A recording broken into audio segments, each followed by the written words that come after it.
और तू पर सबसे ज्यादा किसका, मेरी बहन सुन ले, बेटी से ज्यादा, बेटे से ज्यादा, माँ से ज्यादा, बाप से ज्यादा, चचा से ज्यादा, ताऊ से ज्यादा, खालू से ज्यादा, मामू से ज्यादा, और तू पर शादी के बाद सबसे ज्यादा हक उसके शौहर का है।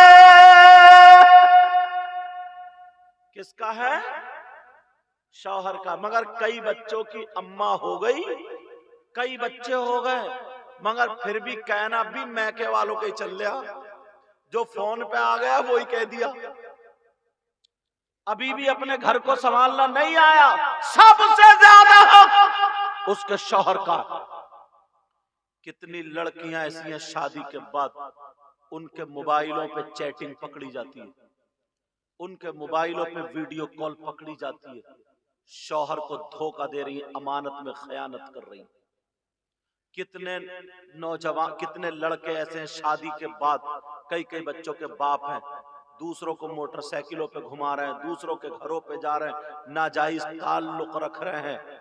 समझ लेना, कान खोल के समझ लेना, एक एक लम्हे का हिसाब देना पड़ेगा, एक एक लम्हे का हिसाब।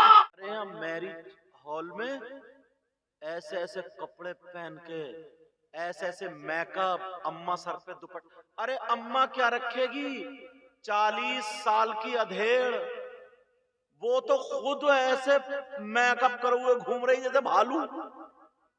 अम्मा है अम्मा, जिसकी 2-2 3-3 बेटियां ब्यूटी पार्लर से होके आ रही है, ब्यूटी पार्लर से।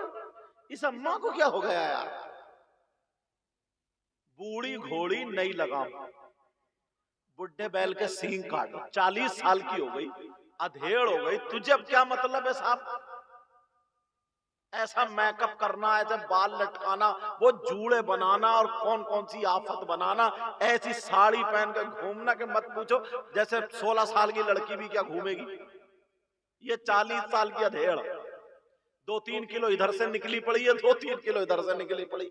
कम से कम एक मरतबा शीशे में तो देख ले। बिगाड़ कर दिया, बिगाड़ कर दिया माहौल को। अल्लाह जरा सुनो, दयूस वो शौहर भी है जो अपनी बीवी को बना करके, सवार करके, सजा करके दोस्तों से मिलवा रहा है, दूसरों से। बोले शी इज माई वाइफ, वो कह रही हेलो, उधर से हेलो। इतनी पिटाई होगी, इस हेलो पे ठीक कर दिया जाएगा। ऐसे हालात। नई नई शादी होती है, सुनाओ थोड़ी सी, नई नई शादी होती है तो होता यूं है, ये भी ब्यूटी पार्लर पे होके आई है मैडम, और ये भी दाढ़ी मुंह छिलवा के इतनी खाल पकड़ पकड़ के खुदवा था, ऐसा लगता जैसे उबले हुए आलू से छिलका उतार दिया। बाज बाज को इतनी सफाई करके अब दोनों हाथ में हाथ डाला, ऐसे कहां जा रहा है शादी में, वो उधर पहनो, इधर पैंट कोट पहनो, चलते चले शादी में पहुंचे। इन दोनों की कुर्सियां, बीवी की इधर, शौहर की इधर, और एक दूसरे के हाथ पे हाथ मार के बातें कर रहे हैं, एक दूसरे के बालों से, कपड़ों से खेल रहे। पूरी बारात, पूरी शादी देख रही। बोले देखो ये है हंसों का जोड़ा, ये है साहब लैला मजनू, और कौन कौन सी मिसालें दे रहे हैं। ये है प्यार, समझे। इतने में जो है वो लेकर आई प्लेट, वो उसे खिला रही है, वो उसे खिला रहा, और पूरा बारात देख रहा, सब देख रहे। इतने में लड़की की अम्मा निकल के आई और गिजरा के दांत फाड़ के बोली देखो तो मेरा दामाद कितना प्यारा प्यारा है, ये भड़ुआ है, भड़ुआ।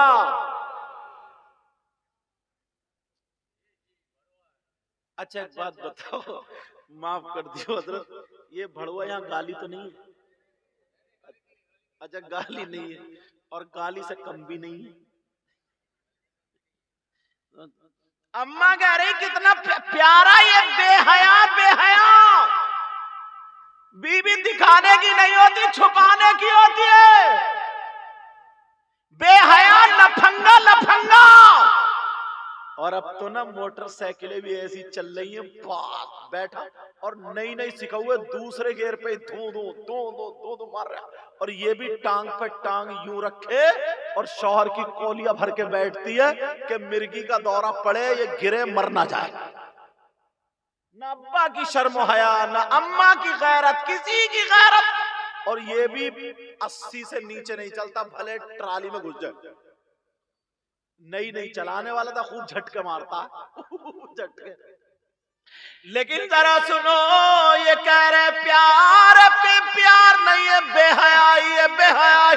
अगर इजाजत हो तो प्यार मैं बताऊं सैयदों की दादी जिनका नाम हजरत फातिमा, सैयदों के दादा जिनका नाम हजरत अली। जरा इनकी एक प्यार की बात बता दूं। इजाजत है बताऊं, सुनना चाह रहे हो? उठवा लूं हाथ? पहले ही उठाए पड़े। सैयदा फातिमा घर में, हजरत अली बाहर से आए। सुन लो, हजरत अली बाहर से आए और जैसे ही अंदर दाखिल हुए, फातिमा के चेहरे पे नजर आधी पड़ी थी। अंदर दाखिल होते ही हजरत अली बोले अस्सलामु अलैकुम व रहमतुल्लाह। सैयदा फातिमा बोली वालेकुम अस्सलाम, मुस्कुरा करके वालेकुम अस्सलाम व रहमतुल्लाह। तुम करते हो बीबी को सलाम? बस आदमी ना इतना बदतमीज है, ये समझता ना बीबी को सलाम करने की चीज है। वो तो पामुओं की जूती है, उसे जितना चाहो मारो, शराब पी के गालियां दो, चुटिया पकड़ के बाहर निकालो, अब्बा के घर छोड़ के पैसे मंगाओ। बीबी को जितना ये समझता बीबी को सलाम नहीं कर सकते। मगर बाज औरत भी ना मेरी बहन कम नहीं है, जब तक इसकी भी महीने में सर्विस ना हो जाए ना, ये भी सही नहीं चलती है। समझ रहे अब्दुल मलिक साहब? अच्छा कह रहे जी, दोनों ही तरफ से है मामला। लेकिन जरा सुनो, हजरत अली अस्सलाम वालेकुम, आज से घर में जाओ तो सलाम करना। सैयदा फातिमा मुस्कुरा करके बोली वालेकुम अस्सलाम, हाथ पकड़ा बिठा दिया। हजरत अली बैठ गए, सैयदा फातिमा पानी लाई और ऐसे पेश कर दिया जैसे फूल पेश करते। तीसरा कोई नहीं। मुस्कुरा के हजरत अली ने बिस्मिल्लाह पढ़ के 3 सांसों में पानी पी लिया और पानी पी करके कहने लगे अल्लाह मेरी फातिमा के इल्म में और उम्र में बरकतें अता फरमा दे। जाने दो, सिगरेट सब थक गए होंगे और तुम भी अब तक रुके हो ना, ईशा के बाद तो कोई मामूली बात है। इस वजह से मुझे बीच में नमक मेरे से लगाना पड़ रहा। हाँ, वरना तुम भी थक गए होते। अब बुजुर्ग लोग बोल पड़े लग रहे। तवज्जो इरशाद। हजरत अली ने पानी पिया, दुआ कर दिया अल्लाह मेरी बीवी फातिमा की उम्र में और इज्जत में बरकतें अता फरमा दे। तुम करते हो बीवी के लिए दुआ? हजरत फातिमा ने आमीन कहा। फिर फातिमा दुआ करे ए अल्लाह मेरे अली की उम्र और इज्जत और इल्म में बरकतें अता फरमा दे। करती है बीवी दुआ। बाज बीबी तो जब घर से निकल दिए खिसिया के बोल दी, कह दी या अल्लाह या तो मैं इनका मुंह नहीं देखूं या फिर यही मेरा मुंह ना देखे। मतलब या तो यही खलास या फिर आई एम फिनिश। ये तो मतलब है। ये दुआएं हैं यहां पर। लेकिन हजरत अली दुआ दे दी। अब फातिमा बैठ गई। अल्लाह ये है प्यार। तीसरा कोई नहीं। फातिमा बैठी। अब अली में और फातिमा में बातें होने लगी। अब मुस्कुरा करके फातिमा के जब कपड़े देखे तो पे मत लगाऊंगा। अली बोले फातिमा आज मुझसे जो चाहो मांग लो और जो चाहो पूछ लो। आज मांग लो, जो चाहो पूछ लो। अल्लाह। फातिमा बोली नहीं मेरे सरताज, मैं आपसे राजी हूं, अल्लाह राजी हो जाए। मेरे लिए आप खुश हैं तो सब कुछ। जब इतना कहा नहीं फातिमा आज आपको मांगना पड़ेगा या पूछना पड़ेगा, मांगो क्या मांगती हो। फातिमा बोली नहीं मेरे सरताज, सोचा ना कपड़े पेमद लगे हैं, 3 दिन भूखी रही, नमक से रोटी खाई, जौ की रोटी सूख जाती थी, ऐसे जब नहीं टूटती थी तो घुटने पर रख के तोड़ तोड़ के पानी और खजूर नमक से खाई। अल्लाह का फातिमा मांगो ना, फातिमा कुछ मांगो। सैयदा फातिमा भी प्यार में आ गई और कहने लगी मेरे सरताज अली मांग लूं। फातिमा बोली मांग लूं? फातिमा की मांग भी तो मांग होगी। मेरी बहनें सुने, अपने शौहर से फातिमा ने मांगा तो क्या मांगा, ये मांग अगर इन्होंने अपने दामन अपनी गांठ में बांध ली, दिल में बसा ली, तो इंशाअल्लाह माशरा सुधरता हुआ नजर आएगा। फातिमा ने मांगा तो क्या मांगा, तुम सुबह को घर जाके बीवी से कहना मांग क्या मांग रही है, ऐसी चीज मांगेगी कभी जिंदगी में दोबारा नहीं कहोगे कि मांग क्या मांग रही है, नंगा कर देगी, बर्बाद कर देगी। लेकिन उधर फातिमा कहने लगी सरताज मांग लूं, कहा मांग लो। सैयदा फातिमा की नजरें नीचे को है। अली सोच रहे थे कहीं फातिमा कपड़े मांगे, कहीं फातिमा अच्छा खाना मांगे, कहीं फातिमा सोना चांदी मांगे, हीरे जवाहरात मांगे या जेवरात मांगे, मगर नबी की बेटी रोने लगी। अल्लाह आंखों में आंसू टप टप गिरने लगे। यहां हाथ लगा के अली ने उठाया, कहा फातिमा रो क्यों रही हो, कोई बात बुरी लग गई? मैंने तो यूं ही कह दिया ना कि आज खुश होके कुछ मांगो। फातिमा रो करके बोली अली मांग लूं? अली मांगना चाह रही हूं ना, आंखों में आंसू आ गया। कहा अली मांगू? हजरत अली बोले फातिमा रो मत, मांगो। आज दुनिया की दौलत जब मांगोगी तो अली देगा, मांगो। जब इतना कहा, मेरी बहनों सुन लो, सैयदा फातिमा ने हीरे जवाहरात नहीं मांगे, सोना चांदी नहीं मांगा। फातिमा रोती जा रही और कह रही अली मांग लो। हजरत अली बोले फातिमा मांगो। हजरत फातिमा ने अली का हाथ पकड़ा और अली का हाथ पकड़ के कहने लगी अली जब मेरा इंतकाल हो, जब मैं दुनिया से चली जाऊं, जब मेरी रूह निकल जाए, तो अली मेरा जनाजा दिन में नहीं बल्कि रात में निकालना। दिन में नहीं रात में। अली बोले फातिमा ये क्या मांग रही हो? कहा फातिमा बोली अली आपने यही तो कहा था जो आपको पसंद है, जो आपकी चॉइस है, जो ख्वाहिश है मांगो। मैंने वही तो मांगा। अली जैसे मुफ्ती। अली बोले फातिमा कुरान की कोई आयत नहीं है ऐसी जिसमें यह हो कि औरतों का जनाजा रात में निकाला जाए। हदीस भी नहीं है कि औरतों का जनाजा रात में निकाल, तो तुमने ऐसी ख्वाहिश क्यों की? मेरी बहनें सुन ले, नबी की बेटी की मांग अपने घर लेके जाना। सैयदा फातिमा कहने लगी मेरे सरदार आपने कुरान की आयत नहीं, हदीस नहीं, फातिमा की चाहत मांगी थी। कहा जरा बताओ तुमने ये क्यों मांगा?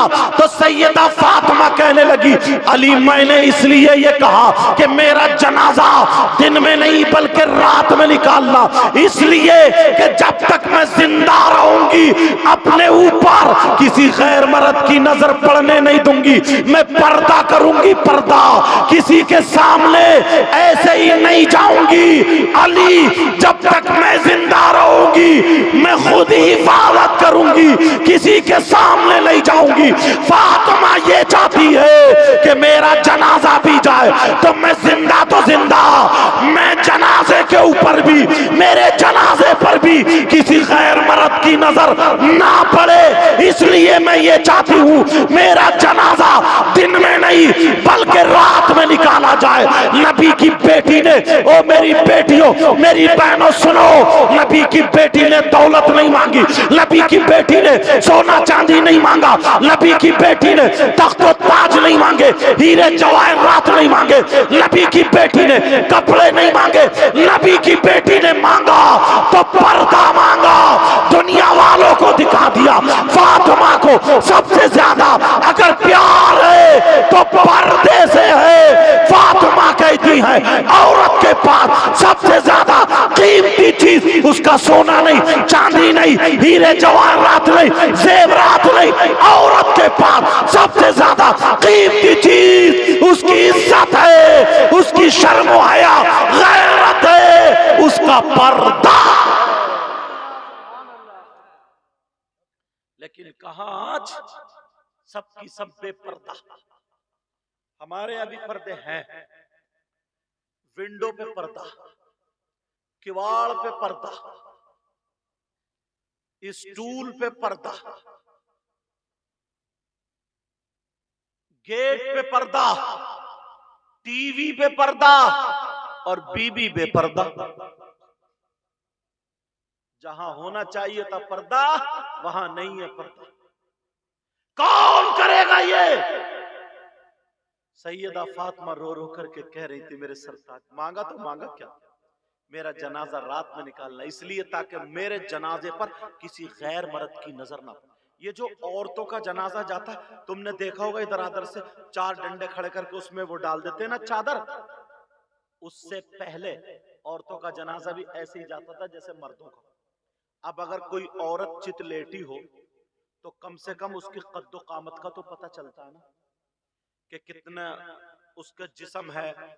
अगर यहाँ पे कोनी उठी हुई है तो कपड़ा ढका हुआ हो, लेकिन दिख तो रही है ना कोनी उठी हुई है। सैयदा फातिमा को यह भी पसंद नहीं था, उसी दिन से वो पर्दा हुआ था ताकि मर्दों की नजर ना पड़े। आज तक वो चलन है। यहाँ का पता नहीं, हमारे इलाके में तो होता है, यहाँ भी होता हो, और नहीं होता हो तो इसको जारी कर देना औरतों के लिए। एक बात और बताऊं, किसी औरत का इंतकाल हो जाता है तो इतना मौलवी साहब सब समझाते, चलो गैर महरम जो है वो एक तरफ हटो, एक तरफ हटो, मगर सब घुसते हैं कि चेहरा देखेंगे, मुंह देख, नहीं, जो सगे भाई हैं, जो शौहर है, जो उनके महरम है ना, वही उस लड़की को कब्र में उतारेंगे। उससे पहले चादर लेकर के दो तीन आदमी खड़े हो जाएंगे पर्दा करके, जैसे ये कनात नहीं लगी पड़ी है उसके पीछे का, ताकि तब वो अंदर रख जाए, उस पे पटले रख दिए जाएं, रखने के बाद अब सबसे कह दिया जाए चलो मिट्टी दे लो। ये तरीका यहाँ का मुझे पता नहीं है, ऐसे ही है ना? हाँ, तो ये तरीका अपनाना, अच्छा ये तरीका अपना। अगर किसी बहन बेटी का जनाजा हो तो उसकी चारपाई, अव्वल तो मस्जिद में चारपाई ऐसी होती है कि उसको ऊपर, चारपाई के ऊपर ढक्कन होता है, उस पे कोई कपड़ा डाल दिया जाता तो उसमें भी कुछ नहीं दिखता। मस्जिद में चारपाई ऐसी होती, समझ रहे मेरी बात? लेकिन जहां पे उतारते हैं, कब्रिस्तान में ले जाके कब्र में उतारेंगे ना, उस जगह का ध्यान रखना, उस जगह का ध्यान रखना। जलसों से ये फायदा होता है। मुबारकबाद दो इन कमेटी वालों को, हजरत ईशा के बाद से बैठे, अल्लाह ये बुजुर्ग लोग, ये लोग मुबारकबाद दो यार। इन्होंने भाग दौड़ के रुपए, 2 रुपए, 1000 दो चंदा किया, अपने लिए नहीं किया, ताकि हमारा मदरसा चल जाए, हमारे गांव में बाहर आ जाए, दूर दूर से लोग आ जाए। कल को भी बहुत बड़ा जलसा हो, कल रात को भी पीर तरीक़त अल्लामा तौसीफ रज़ा साहब तशरीफ ला रहे हैं, मुनाज़िर अहले सुन्नत अल्लामा सगीर अहमद साहब तशरीफ ला रहे हैं, और भी लोग होंगे, शायर लोग होंगे।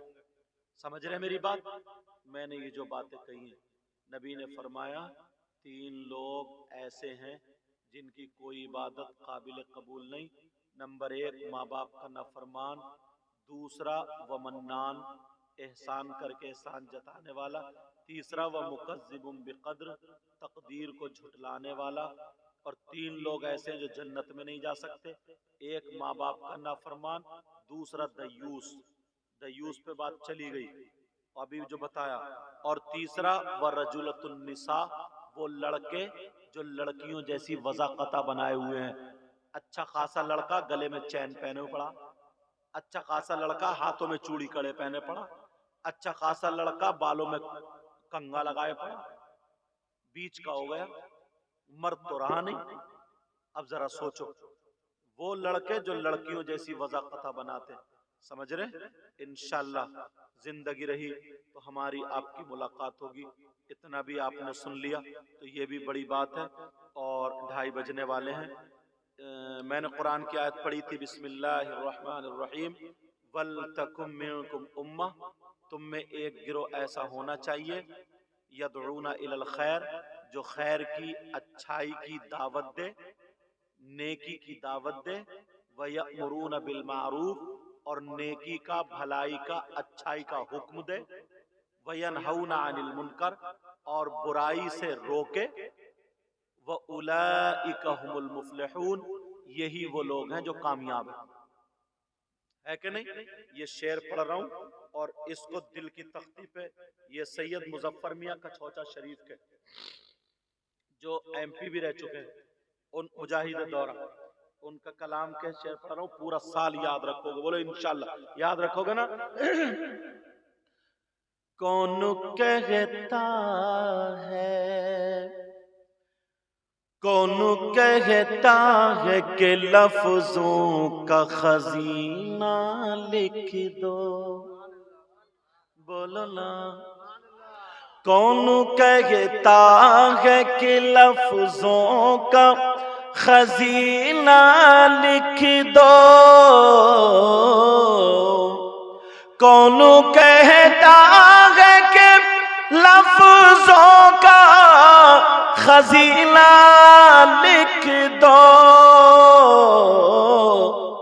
और दिल की, हाँ दिल की तख्ती पे मेरी लफ्ज मदीना लिख दो, मदीना लिख दो। मौत आ जाए अगर गुंबद खजरा के करीब, ऐसे मरने को भी तारीख में जीना लिख दो, जिसकी तहरीर से तौहीन रिसालती होवे,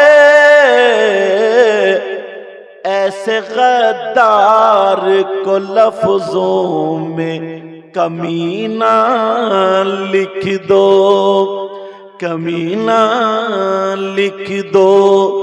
दिल की तख्ती पे मेरी लफ्ज़े मदीना लिख दो। मैं सबको गवाह बना करके तौबा करता हूँ, मेरे साथ में पढ़िए, आप लोग भी पढ़िए, तौबा कीजिए, पढ़िए, अस्तगफिरुल्लाह रब्बी मिन कुल्ली ज़म्बियों व अतूबु इलैह। कलमा शरीफ पढ़े, ला इलाहा इल्लल्लाह मुहम्मदुर रसूलुल्लाह व मा अलैना इल्लल